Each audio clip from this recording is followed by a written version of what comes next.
Assalamualaikum warahmatullahi wabarakatuh. Tajuk tugasan yang akan dibincangkan oleh saya ialah isu kos sara hidup yang membelenggu mahasiswa yang disediakan oleh saya iaitu Ermi Zarif bin Cik Zaini. Terdapat 9 item yang akan dibincangkan. Pendahuluan, latar belakang kajian, penyataan masalah, objektif pembentangan, persoalan pembentangan, kepentingan pembentangan, sorotan kajian literatur, metodologi kajian dan rujukan. Apa itu kos sara hidup? Kos sara hidup merupakan pengiraan kos yang terpaksa ditanggung oleh seseorang atau sesebuah keluarga untuk memenuhi keperluan asas dan pelajar juga tidak lari dari menanggung kos sara hidup seharian. Walaupun begitu, kos sara hidup yang semakin meningkat telah memberikan tekanan kepada para pelajar di universiti. Mereka berhadapan dengan pendapatan yang tidak mencukupi untuk menampung semua pembelajaran. Keadaan ketidakcukupan pendapatan ini seringkali mendorong para pelajar untuk mencari pekerjaan sambilan bagi menambahkan pendapatan mereka. Latar belakang kajian. Pembelajaran pelajar di institusi pengajian tinggi boleh dibahagikan kepada dua, iaitu kos pengajian dan kos sara hidup. Kos sara hidup termasuklah kos ke atas makanan, tempat tinggal, pakaian dan keperluan asas yang lain. Manakala kos pengajian pula terdiri daripada iuran pengajian, buku teks, penggunaan kemudahan-kemudahan di IPT. Sebahagian besar pendapatan pelajar diperuntukkan untuk membeli makanan dan keperluan rumah. Namun begitu, hasil kajian oleh Syahya dan Tan agak berbeza. Mereka mendapati bahawa selain makanan, pelajar juga banyak menghabiskan wang mereka ke atas hiburan, pakaian dan telefon.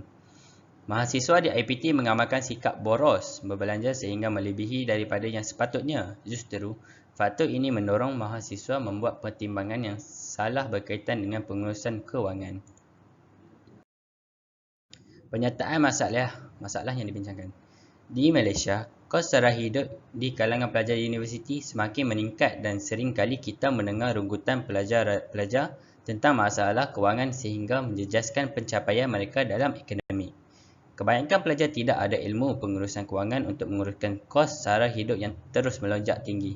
Mereka juga mudah goyah dalam berbelanja melebihi kemampuan tanpa keperluan yang mendesak seperti pengaruh perbarangan berteknologi yang canggih serta moden. Kos pembelanjaan tinggi semakin meningkat yang tidak dapat ditanggung sepenuhnya oleh kerajaan. Selain itu, mengeluarkan wang untuk tujuan pembelanjaan seperti bahan ilmiah, alat tulis dan sebahagiannya. Pelajar juga terkesan dengan kenaikan harga barang-barang keperluan seperti makanan, kos pengangkutan dan kos penginapan. Perkara tersebut memelihatkan bahawa segala bentuk kos sara hidup yang semakin tinggi harus ditanggung oleh individu yang bekerja sebagai orang awam di luar sana yang merungsingkan masyarakat malah turut terkesan yang bergelar mahasiswa. Objektif pembentangan. Objektif kajian ini adalah untuk mengetahui sumber-sumber kewangan, bentuk perbelanjaan mahasiswa, mengenal pasti kesan pembelajaran dalam kalangan mahasiswa ke atas kehidupan seharian mereka, meneliti persepsi dan amalan mahasiswa dalam menguruskan kewangan seharian, mengenal pasti faktor pengurusan kewangan dalam kalangan mahasiswa yang bekerja separuh masa untuk tidak bekerja separuh masa, mengenal pasti masalah kewangan yang dihadapi oleh mahasiswa. Perbezaan antara tahap umur dengan pengurusan kewangan mahasiswa. Persoalan pembentangan. Apakah sumber-sumber kewangan dan bentuk pembelanjaan mahasiswa sering digunakan? Apakah kesan pembelanjaan yang berlebihan dalam kalangan mahasiswa ke atas kehidupan seharian mereka?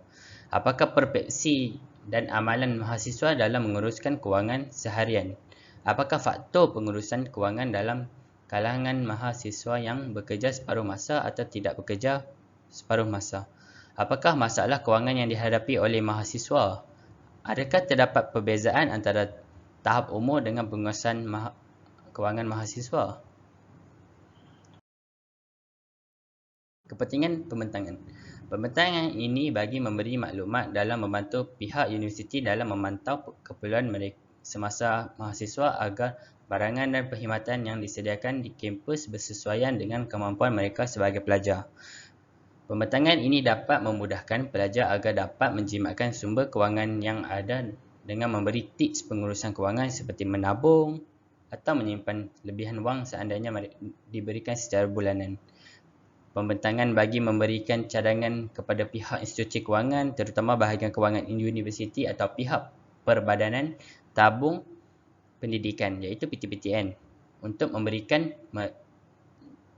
pinjaman atau biasiswa kepada pelajar hendaklah membuat satu strategi dengan memberikan sumber kewangan secara bulanan dan bukannya secara semester. Sorotan literatur yang dicadangkan. Sorotan literatur dalam kehidupan seharian, kos sara hidup amatlah penting untuk diambil kira bagi menentukan sama ada kita dapat memenuhi keperluan di samping Jurnal Pengguna Malaysia 19 mencapai kesejahteraan dalam hidup. Menurut British 1994 menyatakan bahawa tidak ada aspek pembelanjaan asas yang terbabit dalam kos hidup iaitu pembelanjaan makanan, pakaian dan perlindungan. Dalam proses membuat keputusan pembelian barangan keperluan dan penghematan, individu perlu membezakan kepada tiga bahagian iaitu barangan keperluan asasi, barangan kehendak dan barangan mewah. Metodologi kajian.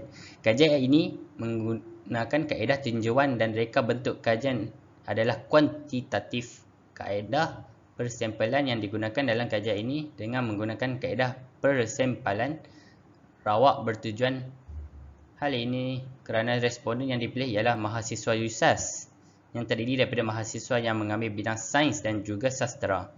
Hasil temubuan yang dijalankan mendapati bahawa rata-rata pelajar Universiti Sultan Azlan Shah memberi kerjasama yang sebaiknya.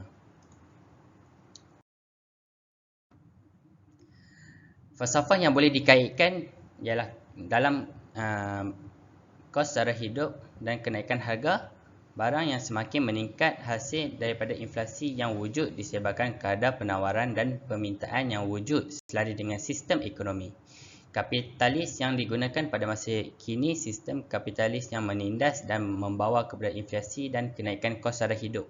Ini dibawa oleh pengaruh falsafah ekonomi yang dilapori oleh Karl Marx.